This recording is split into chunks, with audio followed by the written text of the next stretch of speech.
what's up? Hey guys. Well, tonight we are going to be talking about why people cheat in relationships. Yep. So, this segment we'll just call Pillow Talk with Taylor and Kawan. So, Yeah, so I mean, people cheat. I don't cheat. I don't know why people cheat. People just cheat. okay. So, what do you consider as cheating? I think cheating is really anything as far as lusting at the heart. So it can be anything, in terms of just being out with the person that you're not supposed to be out with, and flirting with that person. If you ask me, I think that's a form of cheating as well. So I think it comes in all forms and fashion, aside from the traditional, what people what people typically assume, having sex with another person. So I think it comes in many forms, shapes, fashion, sizes: big, tall, small, fat, skinny, many colors. What about you? What do you think? I think cheating to me is anything. Would you ever cheat on me? No.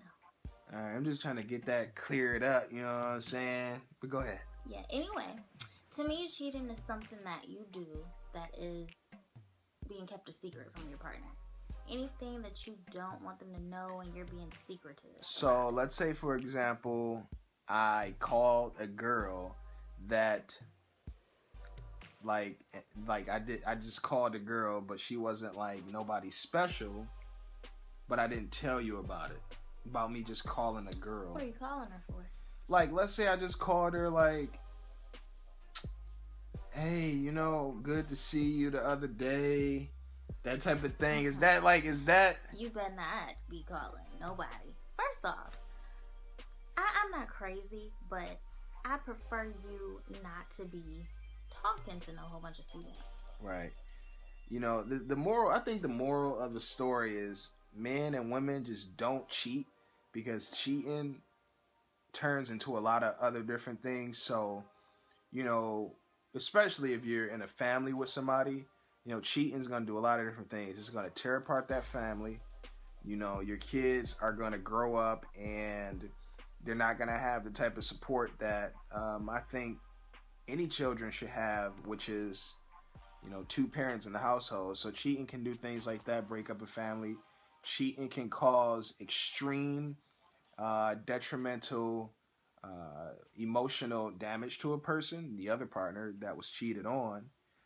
So there's a ton of things that go into cheating that a lot of people don't really think of. They're just thinking about that quick 15, 20 minutes of lust, and not really, the long term damages that it can put onto a person. So, I haven't ever cheated on anybody, because I feel like if I have the urge of sleeping with somebody else, then I'm just going to break up with that person and not be with them. Like, I'm not going to waste my time or their time. You know what I'm saying? Like, that's why I just personally don't cheat. I'll just break up with the person and just end it like that. Shazam! So have Kabam! you been cheated on? Yeah. How about you? Well, I know you have. I mean, we know that.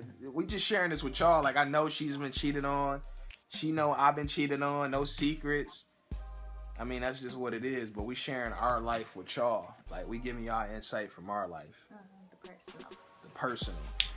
But yes, we've both been cheated on. It changes how you feel with going on with the next relationship. So you gotta kind of fix yourself first before you move on to another relationship. Don't just jump like, oh, I'm fixed, I'm healed, I'm not hurt no more. Focus on you before you go ahead and you just got cheated on the other week and now you're in another relationship. See, that's the difference with men. Like, if men get cheated on, we might feel like, if we like that person, and that's anybody. I mean, that's human emotions, human feelings, right? So if somebody, a person cheats on you and you really like that person, you might feel down in the beginning. But as a man, like, you're gonna be like, well, screw her. I'm gonna move on and keep it moving, and you at the club the next 2 weeks. You know what I'm saying? Looking for the next Skittle do. So, um, you know, I don't think I agree with that, because men try to hide their feelings and emotions sometimes. And if you was really in love with somebody who cheated on you, you're gonna be hurt, and a week or two is not gonna fix that. Then you're gonna start taking it out on the next girl. And true, and I can vouch for that. Now I can vouch for not girls, like I can vouch for feeling really bad for girls, because I've only been cheated on maybe, well, I would only say one time, like 1 or 2 times maybe. I can't really remember, but I would say guys are like can be really emotional over women that they like, and they'll try their best to, just like women try their best to get a guy back after they get dumped. People call them stupid. They dumb for going back. He shouldn't have cheated on you in the first place. Girls still do it. Their friends don't want to be their friends no more. Their mama call them stupid. Grandma trying to hit them over the head. So, when a man say, I'm done, a man is really, really done. And that's just how, for me, that's how it go. Me and Taylor, we've been together for 5 years.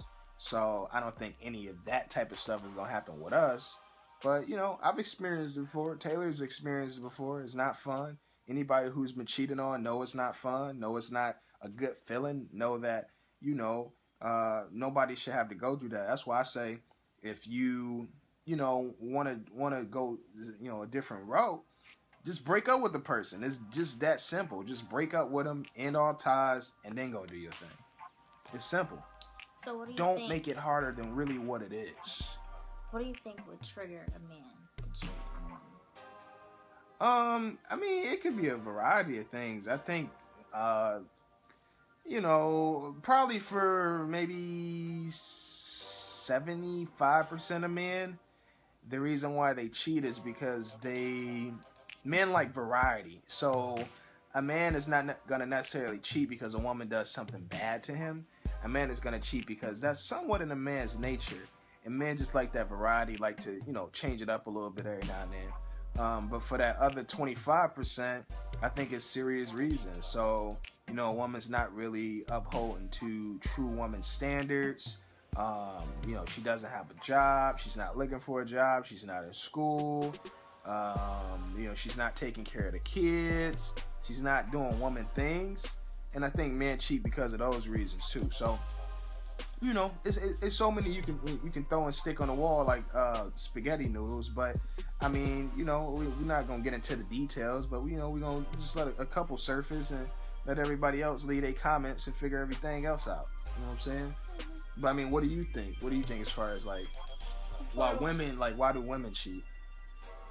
You know what? I feel like women cheat mainly because of an emotional detachment.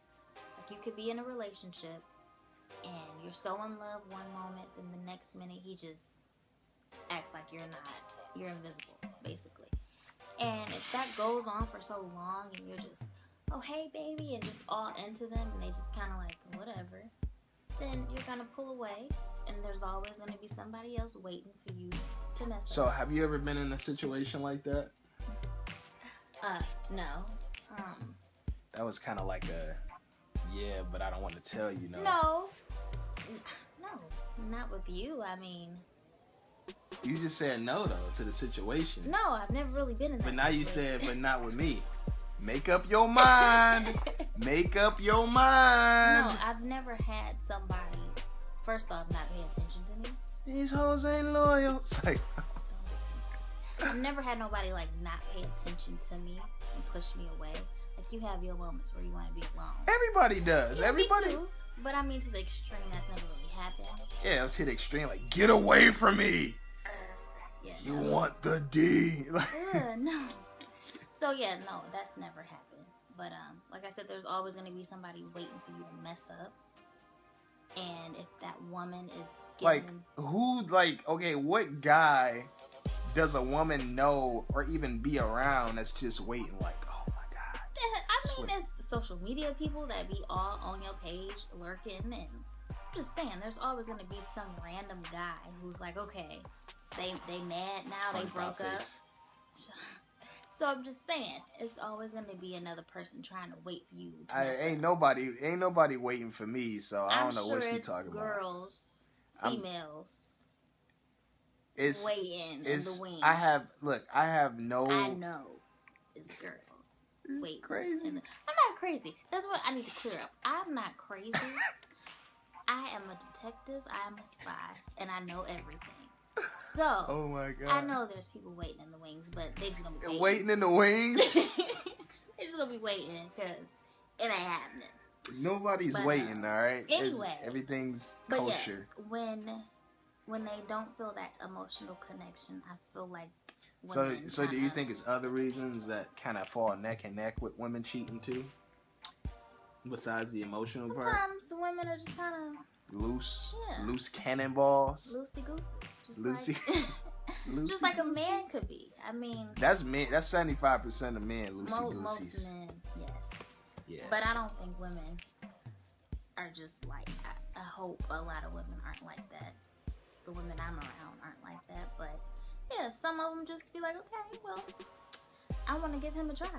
And they do. But, that's a fair assumption. But yeah, people cheat for various reasons. But to stop cheating before it happens, you need to communicate with your partner. Especially if you want the relationship to last or work. Yeah, I'm getting ready to cheat, babe. Over. No, communicate whatever issues is leading to you thinking about cheating, because it's something. If you're in a for real relationship that you care about, you're not just gonna up and be like, "Oh, I'm about to cheat on him today." Yeah. So whatever issues are leading you to do that, talk to your partner or a counselor about it, and not a counselor like a friend, but a legit friends. A legit counselor. Friends. We don't even put friends in the equation because friends will mislead you. Don't ever put your friends in the equation. Friends will just totally steer you in the wrong direction sometimes, most of the time, because they don't understand the full situation. So they don't live in your house with you. They can't say they can only give you advice based on a perspective of what her friend or his friend has told her or him, right? So they don't understand the other partner's perspective, or they can't see it for themselves, like I said, because they don't understand. They're not there. They're not, living with you guys. They're not in your physical space to really give you a true analysis on what they think, you guys should do. But yeah, it's two sides to the story anyway. So if you're on the phone with your girlfriends talking about, well, Kawan did this and he did that, but what about what I did? That's exactly what I'm saying. You want a neutral party, which is a counselor, to talk to you. If y'all can't talk to each other, then do that. It's nothing wrong with seeing a counselor. So, just keep friends out of it. These friends ain't loyal. And if you need to vent, write it in a diary. I mean, because my communication, I'm working on. Because sometimes me and him I can't really get out what I'm trying to say. I've always been like that. I like to write stuff down and get it out that way, because I usually hold stuff in. Sorry to cut you off. I just want to say one thing. In relationships, communication is key. That's any relationship, whether you're having a relationship with your mom, whether it's your boss, whether it's your friend, whether it's your significant other. You have to be able to effectively communicate with one another. No matter how effed up a situation may be, you want to go to that person and say, hey, look, babe, I'm really sorry. I took your debit card. I went to the casino. I got carried away. I spent $3,000. I'm sorry, babe. But we don't want to talk your ears off. I do. Of course you do, because you like to talk. But I really don't. I'm an introvert. I don't like to really talk. He says that, but he can talk. I promise, if I look at the clock, I can talk about stuff that I like to talk about. If it's boring, I don't want to talk about it. He can talk about anything for a long time. I look at the clock, it'll be 11 o'clock, and then I turn around and be 12 o'clock at night, and you still talking. But it's okay. I'll listen. It's okay. I can't talk about oatmeal all day. Nobody likes oatmeal. But KJ likes oatmeal. Every morning. All right, so we signing off. That's Pillow Talk. Comment. Taylor and Kawan. Pillow Talk. Comment. you know, let us know your relationship. Let us know issues. Whatever. And then we go from there. Peace. Bye.